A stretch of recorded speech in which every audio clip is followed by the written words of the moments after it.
Hello dear students of class 10th, welcome to geography class. I hope all of you are doing well. Students, in this video I shall be continuing with the fourth chapter of geography, that is agriculture. Students, in the previous video I gave you an introduction of this chapter and also explained you the first type of farming, that is primitive subsistence farming. Students, I explained you that primitive subsistence farming is a type of farming in which primitive tools, primitive techniques, primitive ways of irrigation were used. That means people were dependent on the old techniques, they were dependent on the old tools. Modern technology was not used. They used the old tools to do the agriculture work. They were dependent on the monsoon. They did not have tube wells, canals. They did not use tube wells or canals. Rather, they were dependent on monsoon. Also, they were totally and completely dependent on the soil for the fertility. That means they did not use modern chemicals, fertilizers, pesticides, insecticides in order to produce more. So they were totally dependent on the fertility of soil. And after the fertility of the soil was over, because if the same land will be used for several years, definitely the fertility of the soil will be reduced, and one point will come where there will be no more fertility left. So after the fertility of the soil was over, they shifted to some other patch of land, and that is why this method is also called as shifting cultivation. So this I already explained you in the previous video. Now students, let's move to the second type of farming, that is intensive subsistence farming.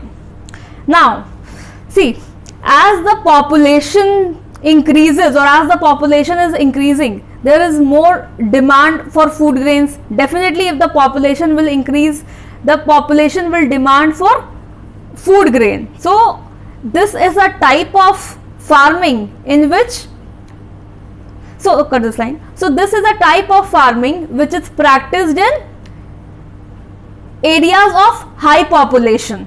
This is a type of farming which is practiced in areas of high population and more pressure on land is applied. There is more pressure on land.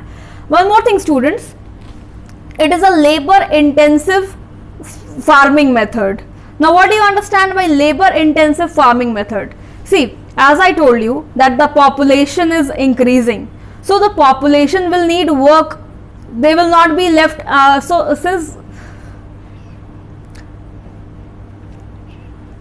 in order to overcome the problem of unemployment, they need to work somewhere, so they work in the agricultural fields. So that is why this is basically a labor intensive method of farming where people are employed, more and more people are employed to do the agriculture work. And let me tell you that definitely this is a labor intensive method of farming where high doses of biochemical inputs and irrigation facility is used. See, in the previous method, modern tools, modern technology, the chemicals, fertilizers, they were not used. Rather, people were dependent on the fertility of the soil. But in this type of farming, people use the inputs, the biochemical inputs, in order to have more production, so that they can produce more and they could fulfill the needs of the population. They could fulfill the demands of the population. So that is why modern inputs, biochemical inputs are used. That means pesticides, fertilizers, chemicals, these are used so that more production can be there. And not only the biochemical inputs, rather the irrigation facility, the modern irrigation facility is also used. That means the use of tube wells, the use of canals, they are used by people. People are not only dependent on monsoon for irrigation. So I hope that this type of farming is clear to everybody. Please remember that this is a type of farming which is practiced in areas having high population and there is more pressure that is given on land. Why more pressure is given? In order to get maximum output, in order to get maximum production, pressure is applied or given on the land. So I hope that this is clear to everybody. Now students, you must have heard that land is limited. Why is land limited? Is it so that land is limited? See, land is not limited, means actually it is limited, but it is exactly the same as it was earlier, right? The land size has not reduced, right? Or it has not increased, or it has neither increased nor decreased. It is exactly the same. Then why do we feel that the size of land has reduced or land is limited? Students, we feel so because of the right of inheritance. Now, what is this right of inheritance? See, you are inheriting the property of your forefathers. This is called as the right of inheritance, and this right, this leads to division of land, and hence the land size gets reduced. For example, let me take my example. Okay, suppose my grandfather had 12 hectares of land, okay, and my grandfather had 3 sons, and this 12 hectares of land was divided equally among 3 sons. So each son will get how much land? Each son will get 4 hectares. Further, all the 3 sons, they had, all the 3 brothers, they had 2 sons each, okay, or 2 children each, okay. So this further 4 hectare will be divided equally among 2 children. That means 2 hectare, 1 child would get.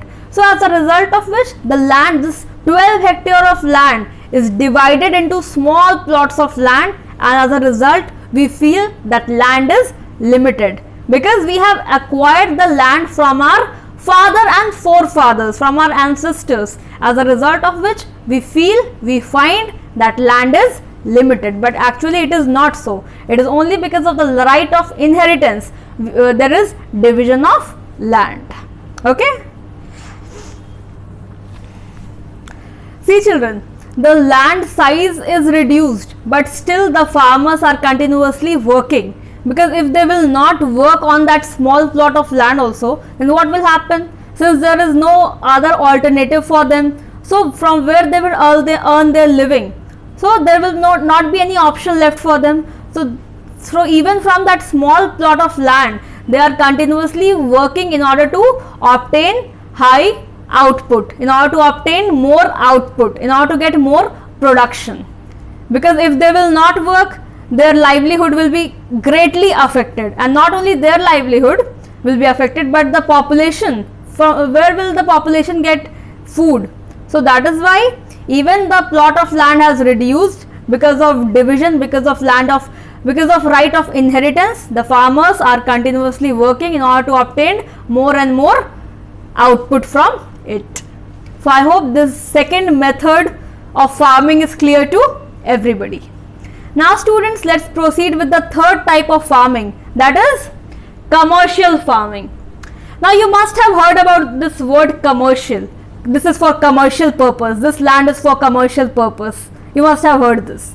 See, commercial means business oriented, not for self consumption. It is for business purpose, in order to get from where one can obtain profit. That is called commercial.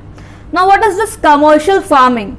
See, in commercial farming, modern inputs are used. That means HYV seeds, high yield variety of seeds, they are used. Chemicals are used, fertilizers are used, insecticides, pesticides, they are used. Why they are used? In order to obtain high productivity.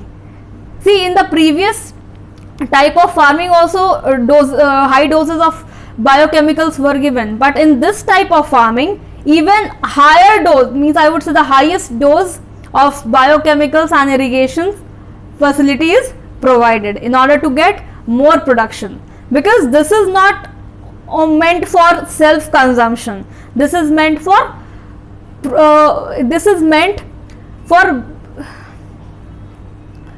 this is business oriented, in order to get more profit. So how there will be more profit? If there will be more production, then only the profit will be more. So that is why every and so that's why each and every way is cut that line. So students, that's why modern ways of irrigation as well as farming is used in order to obtain more productivity. Now students, commercialization or commercial farming varies from one place or from one region to another. For example, the commercial crop of Punjab will be different from the commercial crop of Odisha. See, the commercial crop of Punjab is wheat, but the commercial crop of Odisha is rice. So that is, so it means that in Punjab extensively wheat is grown, and in Odisha extensively rice is grown in huge quantity. Okay, so this level of commercialization, it may differ from one region to another.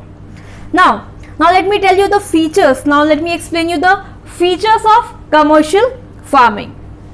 See, single crop is grown in large area. In commercial farming, a single crop is grown in large area. For example, if wheat is grown, then wheat will be grown in large area. You will not find any other crop except wheat. The second point, it acts as an interface of agriculture and industry, or you can say it acts as a link or connectivity between the agriculture and industry. Next, it is a capital intensive method of farming. Definitely it is a capital intensive, that means it requires huge capital. It requires HYV seeds, and HYV seeds are very expensive, and if HYV seeds will be used, then proper and modern techniques, the modern pesticides, chemicals, fertilizers, they will also have to be used. Then the modern ways of irrigation, that will also be used. So it is basically a capital intensive method of farming. Since more production needs to be there, that is why it is a capital intensive method of farming. Then migrant labors are required. See, of course labors are required. Migrant labors means the labors that keep on migrating. For example, in Bihar, if a crop has to be planted or harvested, a commercial crop has to be planted or harvested, then migrant labors definitely will be required, because since such types of crops are grown in large areas, so India is not a developed country, it is a developing country. So we cannot use robots. We need human capital, right? We need labors. So that is why more and more labors are required, and especially the migrant labors, they are required in such type of farming.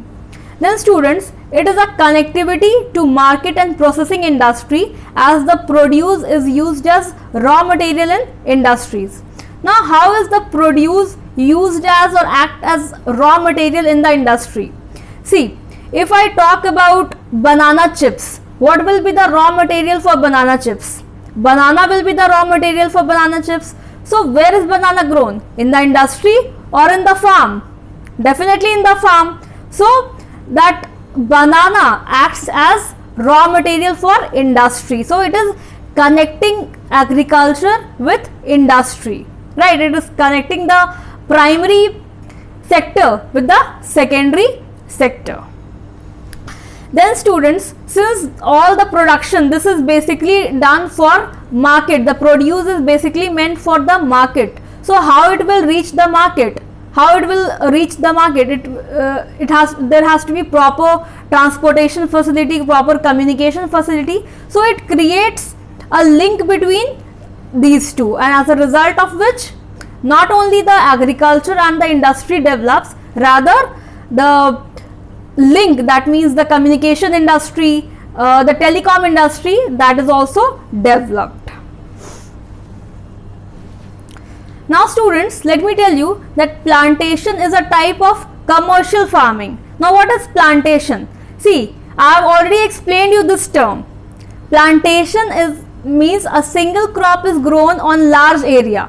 Commercial crop, I already told that in commercial farming, a particular crop is grown in large area. So this is only called plantation. So plantation is a type of commercial farming. For example, tea, coffee, rubber, sugarcane, banana, etc. These are important plantation crops. That means these crops, they are grown in large areas. So I hope that all the three types of farming are clear to everybody. Now students, I'll be moving to the next topic, that means cropping pattern, in the next video. Till then, please revise your lessons well. Be healthy, be safe. Thank you so much. I'll meet you in the next video.